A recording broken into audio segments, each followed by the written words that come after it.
You are welcome this morning in the name of the Lord Jesus Christ. Amen. The topic we will be treating this morning is the tragedy of fear. The tragedy of fear.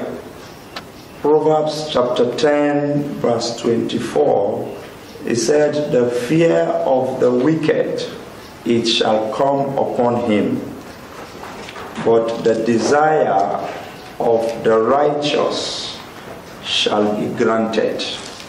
I come again. The fear of the wicked, it shall come upon him, but the desire of the righteous shall be granted.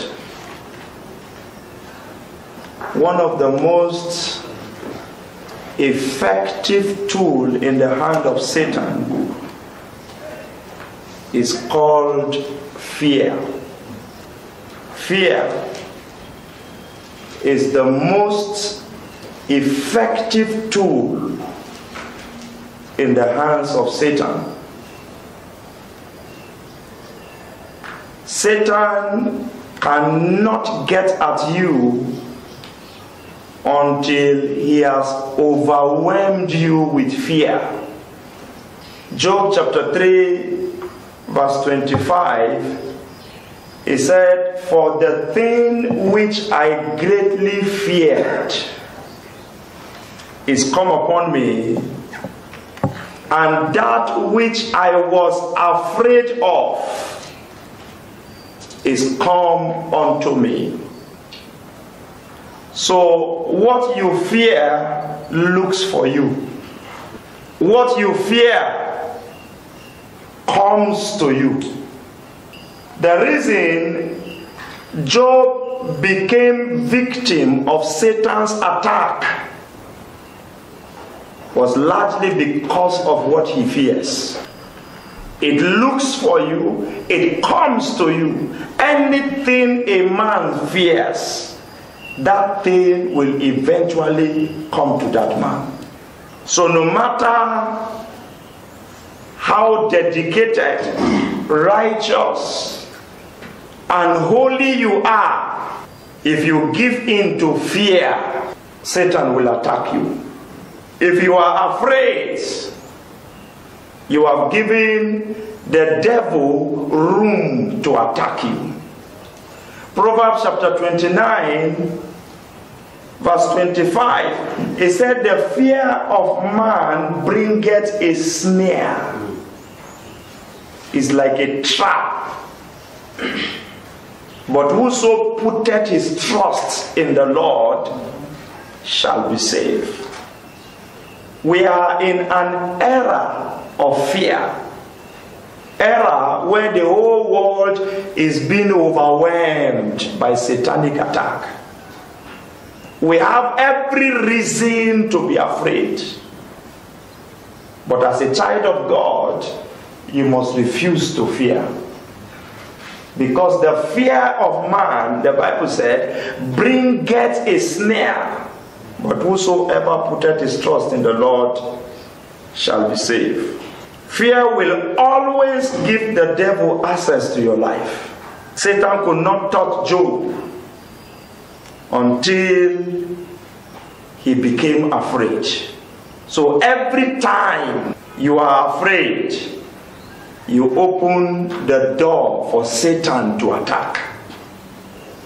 But I pray that fear will be afraid of you. Amen. In the name of Jesus Christ. Amen. Fear will run away from you. Amen.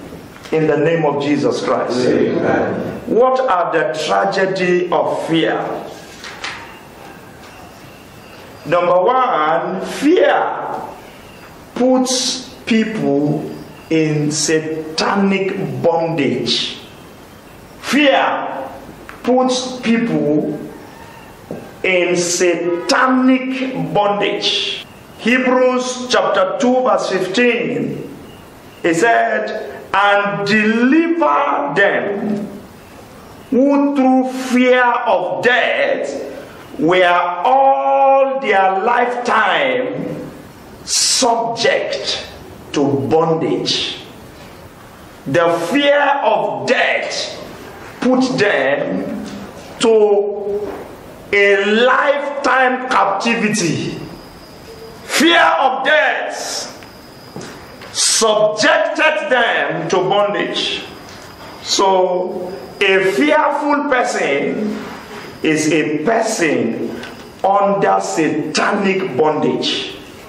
A fearful person is a slave to Satan. That's why the Bible said God has not given us the spirit of fear again unto bondage. Anytime you see a man that is fearful, you have just seen a man that is a slave to Satan. Number two, fear brings torment.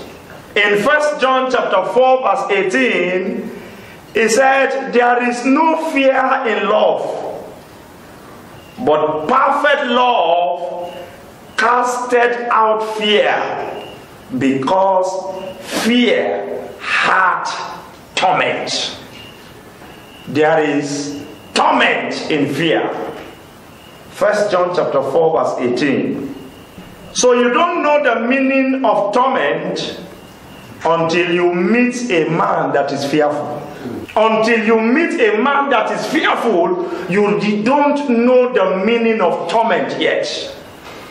Because the fearful are going through extreme physical and mental pain. I'm telling you, sir. Extreme mental pain. Extreme physical pain. The fearful hardly sleep in the night. The fearful hardly relate with people freely. The fearful are always suspicious. That's a mental pain, sir. It brings torment. And most of the reason why people die is because of fear. It's not because the devil is so strong to attack, but it's because of fear. Fear brings torment. Number three, fear is the enemy of victory. You know, it's a very serious enemy to victory. That's why the fearful are not allowed to go to battle. You check your scripture very well. The fearful are not allowed to go to battle, because instead of victory, they will bring defeat. In Judges chapter 7, verses 1 and 2, and the Lord said unto Gideon, the people that are with thee are too many, for me to give the Midianites into their hands, lest Israel vaunt themselves against me, saying, my own hand hath saved me. God is a jealous God. He will not want to share his glory with any man. There's a topic that was given to me in a program I will be handling, and he said, put away the strange gods. Put away the strange gods. There are so many gods that we are worshiping today. You know, anything you look up to for help becomes your God. And our God is a jealous God. The Bible said, my glory will I not share with any man. I will not share it with any graven images. Then look at what the next verse said. Now therefore, go to proclaim in the ears of the people, saying, whosoever is fearful and afraid, let him return and depart early from Mount Gilead. And return. And then the moment that proclamation was made, the fearful returned. That means they are just waiting for the proclamation. They are just pretending as if they have the strength, but the strength is not there. You know, just like the protest going on now, not everybody will hear the sound of a gun and will stay. The moment some people hear pass, they will never return again. But there are people that will return. Say to the people, let him that is fearful return, or else it will affect your victory. Instead of victory, you will return with defeat. So we have a lot of defeatist Christians because inside them is the spirit of fear. Let them return. And then when they count the people, they discover that out of 30,000 people, 20,000 returned. Only 10,000 remained. Not all the people in your family are bold. Not all the members you are pastoring are bold. In fact, not every pastor I am preaching to has the spirit of boldness. Some are fearful. Let them return, and 20,000 went back home. Just as faith brings victory, fear brings defeat. You know, the Bible said, whatsoever is born of God overcometh the world. And this is the victory that overcometh the world, even our faith. Faith brings victory, and fear brings defeat. So if you don't want to be defeated in the battles of life, refuse to be afraid. The fearful are enemies of victory. 4. Fear is the magnet of disaster and destruction. When fear comes, it comes with disaster and destruction. Proverbs chapter 1 verses 25 to 27. It said, but ye have set at naught all my counsel, and will none of my reproof. I also will laugh at your calamity. I will mock when your fear cometh. When your fear cometh as desolation. When it comes as what? As desolation. And your destruction cometh as a wild wind. When fear comes, it comes with disaster. When fear comes, it comes with destruction. So the arrival of fear into a man's life is the arrival of disaster, is the arrival of destruction. That was the practical experience of Job. The things which I greatly feared is come unto me. His sacrifice was not because of obedience, but because of fear. The Bible says he will sacrifice to the Lord, lest his children will be destroyed. And then what he greatly feared came to him. He woke up one day to discover that he had lost all his children, lost all his business. When you do ministry, sir, don't do it with fear. If you do it with fear, you will lose your ministry. When you do business, don't do business with fear. The issue of what if it doesn't work? And the man of God will say, what if it works? Anything you do, remove fear completely out of what the things you do. When your fear cometh as a desolation, and your destruction cometh as a wild wind, I pray that that shall not be your portion. Amen. In the name of Jesus Christ. Amen. So terrible thing happens when a man is overcome by fear. And I got this one from a man of God last night. He said, number 5, fear puts a man on the run. Anytime you see a man running for no reason, it's a man that is fearful. There are people who run for no reason. I am not talking about running for exercise. I'm talking about running for no reason. A cockroach is manifesting in his house. Is that, see, all you need to do to drive cockroaches to buy shelters. And not to run. Praise God. Amen. There are people who run when they see cockroaches. I will not tell you some of them.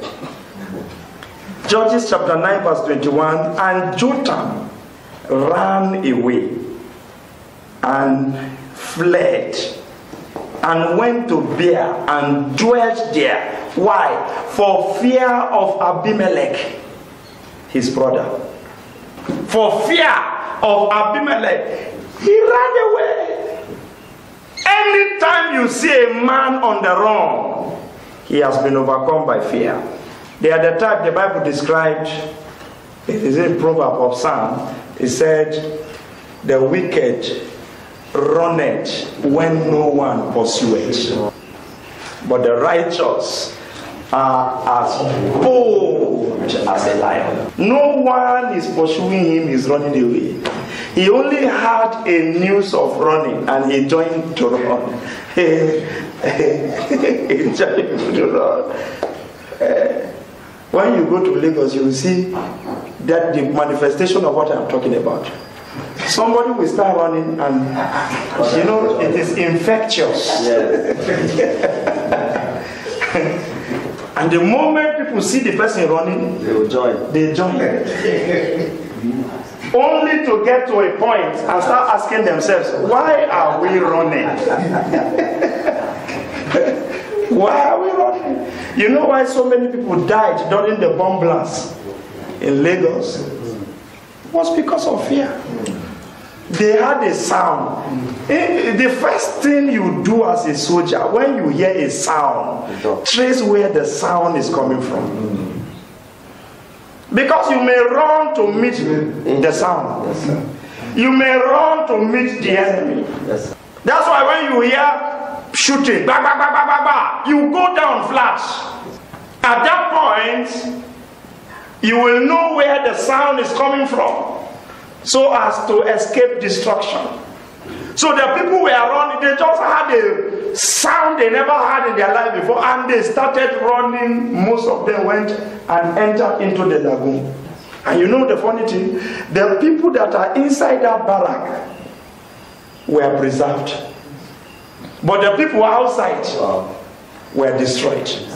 Fear puts a man on the run.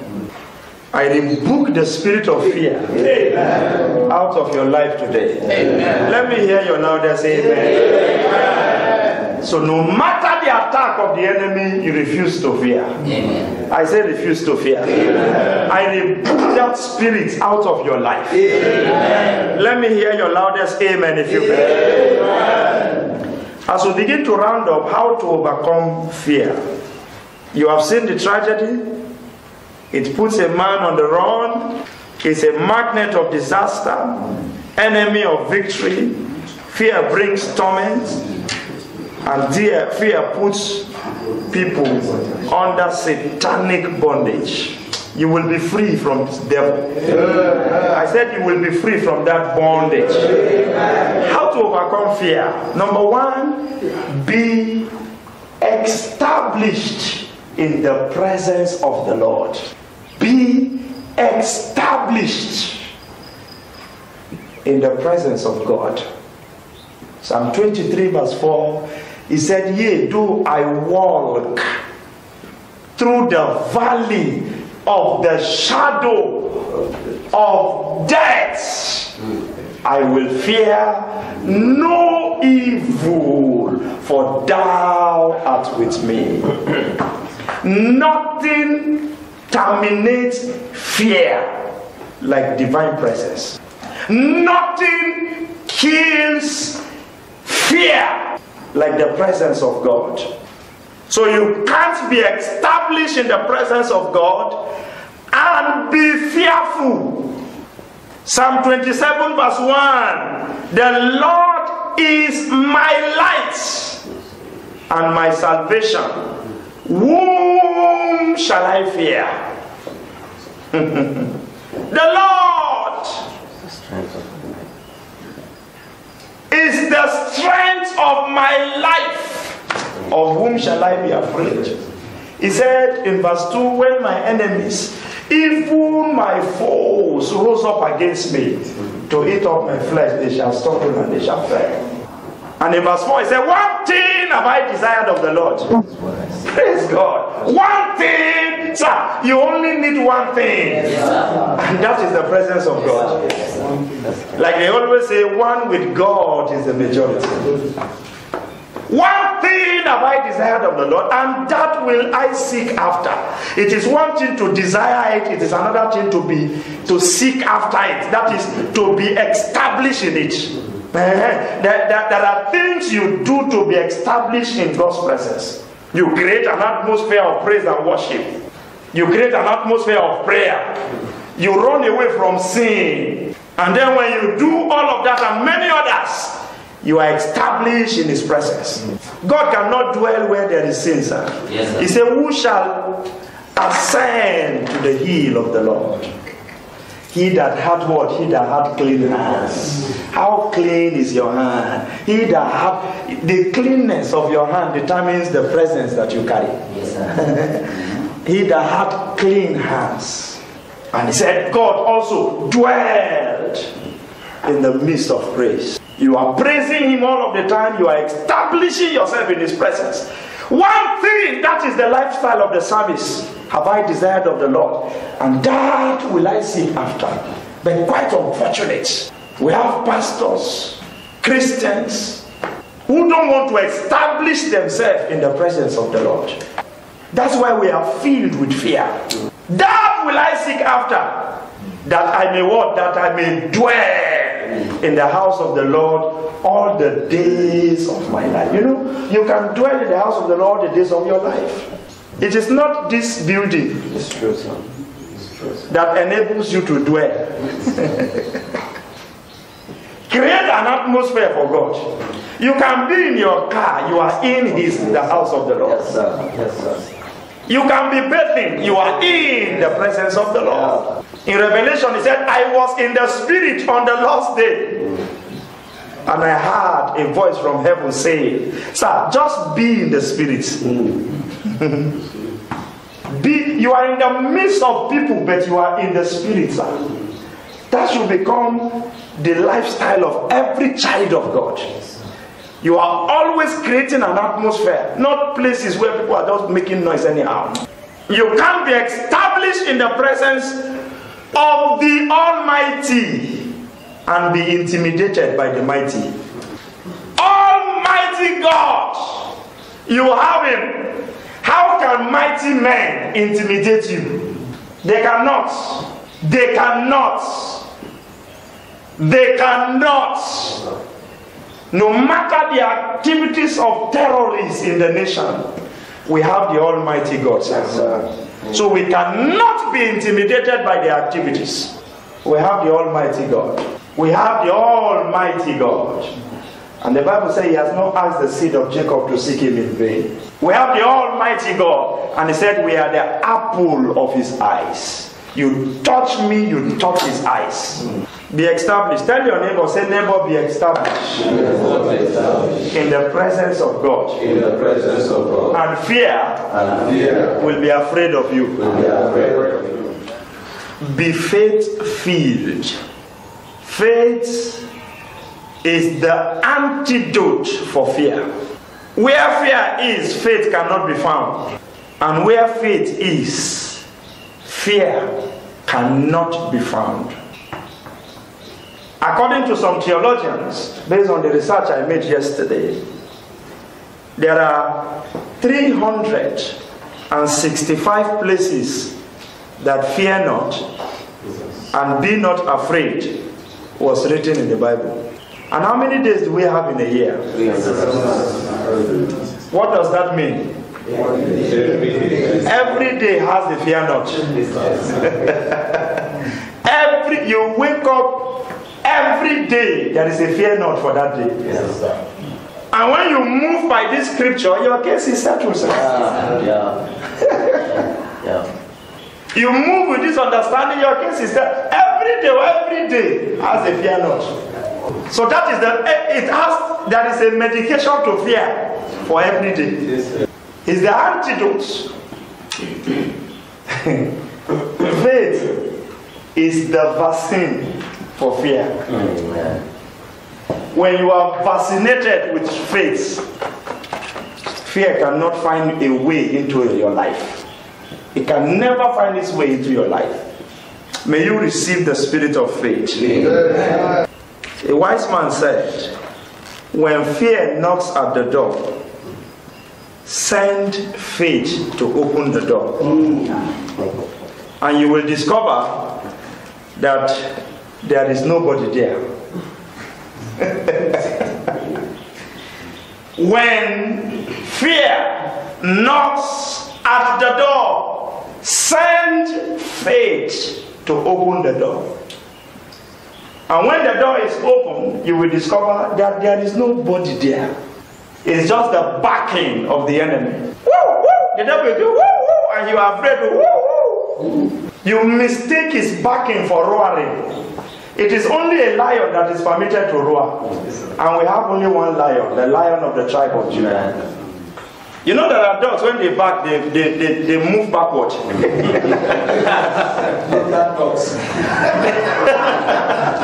They are barking and they are moving backward. And then a child of God is afraid.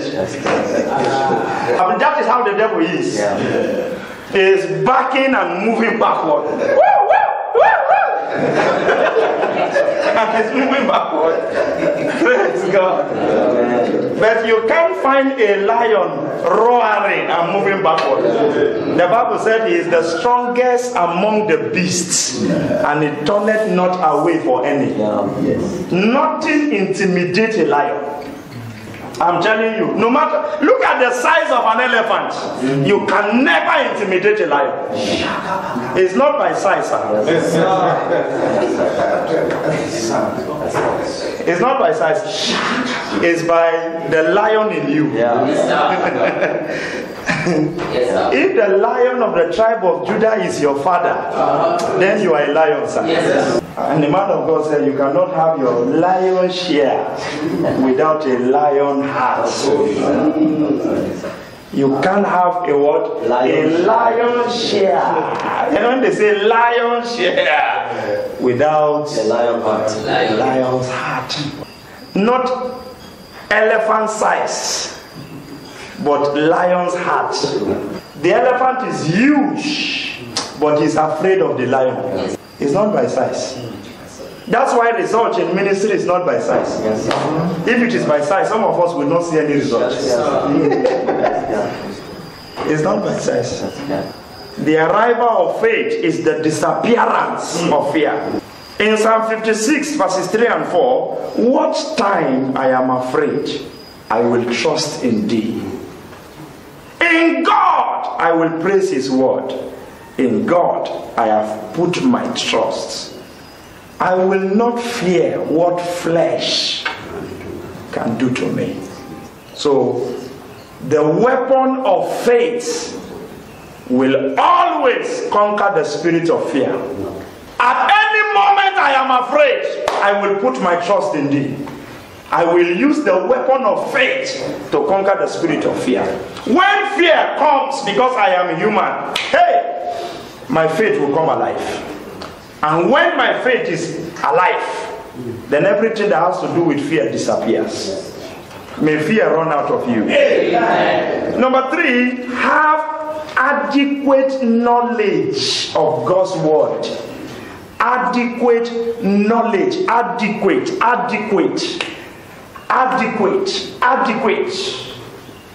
Have a correct knowledge of God's word. Have adequate knowledge. Have enough knowledge of God's word.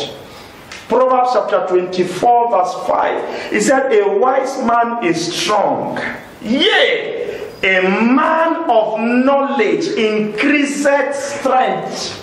That speaks of confidence. That speaks of boldness. That speaks of fearlessness. A man of knowledge increased strength. Daniel 11:32, he said, and such as do wickedly against the covenant shall he corrupt by flatteries.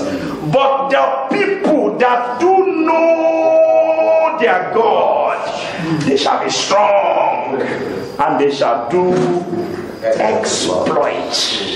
Knowledge impacts strength. Knowledge impacts boldness. Not just knowledge, adequate knowledge, enough knowledge, correct knowledge. Not these periphery things that people go after. Adequate knowledge of God's word. So that anytime fear appears, you release the missiles of the word of God. Man shall not live by bread alone, but by every word that proceeded out of the mouth of God. It is written, thou shalt serve the Lord your God, and only him shall be worshipped. It is written again, thou shalt not tempt the Lord thy God. And then the devil departed. Adequate knowledge.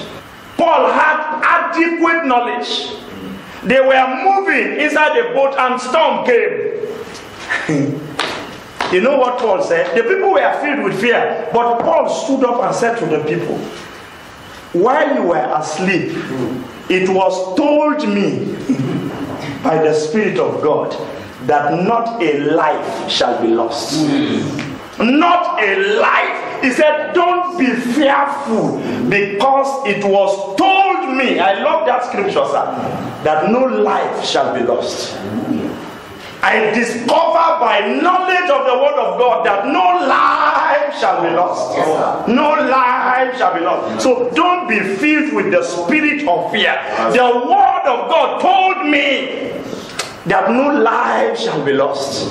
So don't be afraid. Don't be filled with the spirit of fear. Adequate knowledge. Adequate knowledge. You know that the way fear will come is as if it should jump inside the water. Yes, sir. So Paul met them at that condition. He said, guy, don't jump. Praise God. Don't jump. It was told me that no life shall be lost. You can't have the word of God and be fearful, sir. Like I said, fear will be afraid of you. Yes, sir. When fear sees a man that has the word of God, he will be afraid of that one. So when fear jumps the word of God, it goes back to sender. Yes. That's why Paul is always crying. He says, study. I don't know how many times I have mentioned this scripture to you, but it is very, very important. Study to show yourself approved unto God. A workman that needed not to be ashamed, rightly dividing the word of truth. Don't leave your house without study. Don't sleep all through the night without waking up to study. He said, day unto day uttereth speech, but night unto night showeth knowledge. Knowledge comes during the night season. The day is talking season. I am talking now because it is day. In the night when everybody is asleep, I receive the revelation. So if you don't receive anything in the night, you will say nothing during the day. As a pastor, study.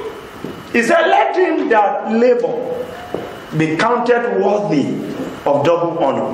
But not just everybody that is laboring. He said, they that especially they that labor in word and in doctrine. Don't just give honor to everybody. Give it to those that labor in word and in doctrine. Give it to those that have adequate knowledge of God. Look at the kind of knowledge that Paul had concerning God.